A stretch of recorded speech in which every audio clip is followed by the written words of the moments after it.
What if I told you that one of Britain's most influential prime ministers started his career as a novelist? This is the intriguing story of Benjamin Disraeli, a man whose life and legacy continue to shape British politics. Born in London in the early 19th century to a Jewish family, Disraeli's heritage played a significant role in his early life. His father, a literary scholar, instilled in him a love for literature, which would later manifest in his own literary pursuits. Disraeli began his career as a novelist, crafting tales that delved deep into the social and political issues of his time. His notable works, such as Sybil and Coningsby, explored themes of social inequality, political corruption, and the tension between aristocracy and democracy. Through his novels, Disraeli began to express his political ideas, laying the groundwork for his later career. From a novelist, Disraeli transitioned into a political career that would reshape Britain's future. How does a novelist become a prime minister? The story of Disraeli's rise to power is as intriguing as any of his novels. Benjamin Disraeli, a man of letters, transitioned into politics in the mid-1800s. His eloquence and charisma quickly earned him a place in the Conservative Party, where his unique political philosophy began to blossom. A firm believer in the power of conservatism, Disraeli saw it as a force for social reform and a means to address the societal disparities of his time. His political maneuvering was masterful, navigating the turbulent waters of Victorian politics with aplomb. He was a political outsider who became an insider, securing his place at the helm of British politics.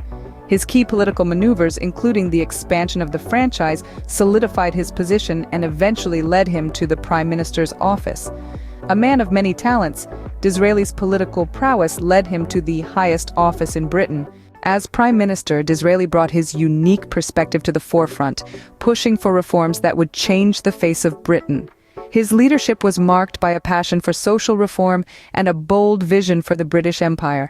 Disraeli's policies were transformative, expanding the franchise to include more of the working class, improving conditions for workers, and strengthening the British Empire's global influence.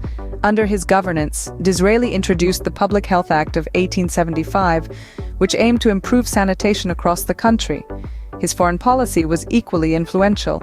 Known for his imperialistic stance, he purchased the Suez Canal shares, securing a vital route to India and enhancing Britain's strategic advantage. Disraeli's approach to leadership was charismatic and strategic, navigating the complexities of Victorian politics with a sharp wit and a keen understanding of human nature.